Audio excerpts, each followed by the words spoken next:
The southern border of the United States is wide open, and the federal government has been conducting a wide-scale criminal operation of flooding the country with unvetted foreigners, distributing them across the United States, and providing them with homes and financial support. The GOP's talking point has been that this is all about election fraud, but this has been happening all across the Western world for over a decade. This is something far more sinister than election fraud. The Population Division of the United Nations concerns themselves with international migration. In the year 2000, they published Replacement Migration, a solution put forth to deal with declining and aging populations. For years, we were told that this was a conspiracy theory. But now that we are seeing tens of millions murdered by the experimental shots, it is becoming more clear what the objective is. We are told that these are poor families fleeing tyranny. But there are massive amounts of healthy young men without any families. And time again, we have seen them act violently against the native population with very little repercussions from the law.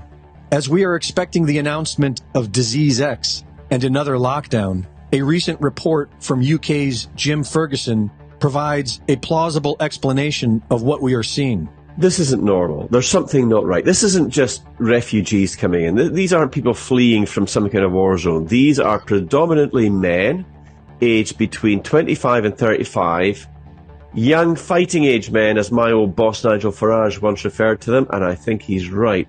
John, what do you think's going on here, mate?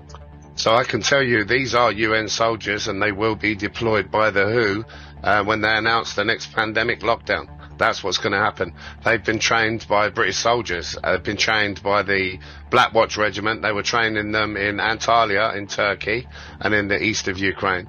They're predominantly down to sergeant ranks. They're then shipped to France. They all sign the Official Secrets Act. Then they're ferried over. If you were fleeing war and tyranny, I don't know about you, but I would certainly take my wife and children with me. They're most precious. They're my prized asset. You know, they're everything to me. If you're going to war, you go to war with the lads. They're going to be deployed. They will be deployed. John, I mean, you say you've spoken to people in the Black Watch. I mean, the Black Watch, a very famous, regiment. Yes. Are they actually going along with this? They've got no choice. Well, I kind of said, why are you doing it? And he said, soldiers follow orders. What you're going to see is the following. We'll have a minister somewhere in cabinets suddenly come up with a great idea on how we're going to get these guys to contribute to help us. And they're going to put them in uniforms. So a couple of people have told me these uniforms are burgundy. Others have told me they're UN blue. I really don't know. I guess we'll see when they deploy them. They are going to be deployed. Because otherwise, if they announced another lockdown, what would everyone say? They'd say bollocks. And they'd go about their business, wouldn't they? They're going to need armed young men in uniform to try and enforce it. Why do they import young men from the East? Because traditionally, if you want to kill and tyrannize white people, you put black soldiers in, because there's a cultural disassociation, and that's their method. That's the way these globalists are going to do it. In America, when it was a colony of the United Kingdom, of Britain, there was a revolution against British colonial rule.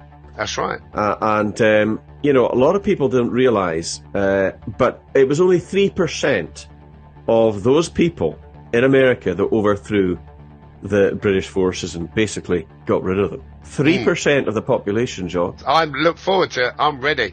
I can't wait, because I know it's going to be the beginning of the end for them. I do foresee victory. I see that at very great cost.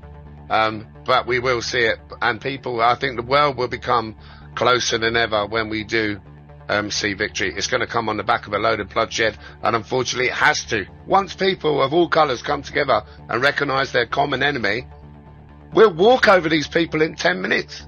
Reporting for InfoWars, this is Greg Reese.